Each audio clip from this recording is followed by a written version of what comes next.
Tonight at 10, history is made at the start of a new session of Parliament at Westminster.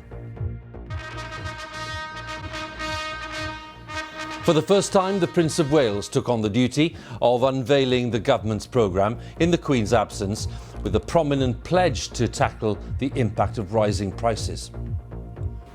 Her Majesty's government's priority is to grow and strengthen the economy and help ease the cost of living for families.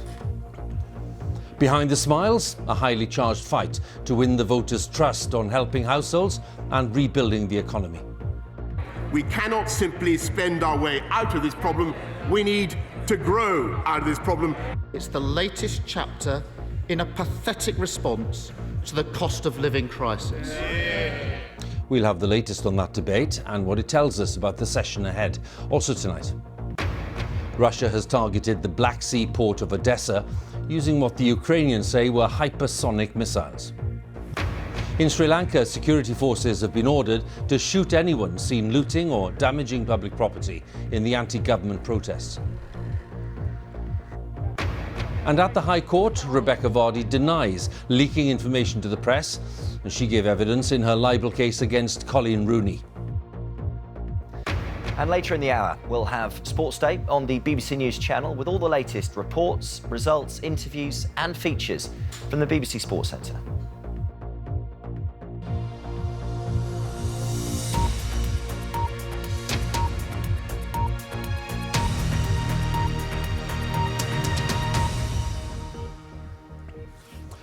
Good evening. At the state opening of Parliament, carried out for the first time by the Prince of Wales, the government at Westminster has promised to take further action to tackle the sharp rise in the cost of living.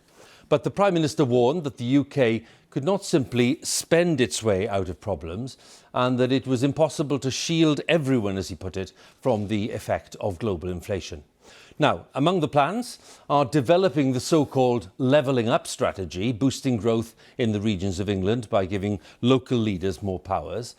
There will be bills to tackle housing problems in England, including giving tenants more rights in the social housing sector. There are plans to remove more EU regulations, which ministers claim will save businesses £1 billion, as well as measures to improve energy security and to reduce carbon emissions. In response, Labour said the need for an emergency budget now was obvious, given the cost of living crisis, and they again demanded a windfall tax on energy companies to help give more money to households. Our political editor Chris Mason reports now on the day's events.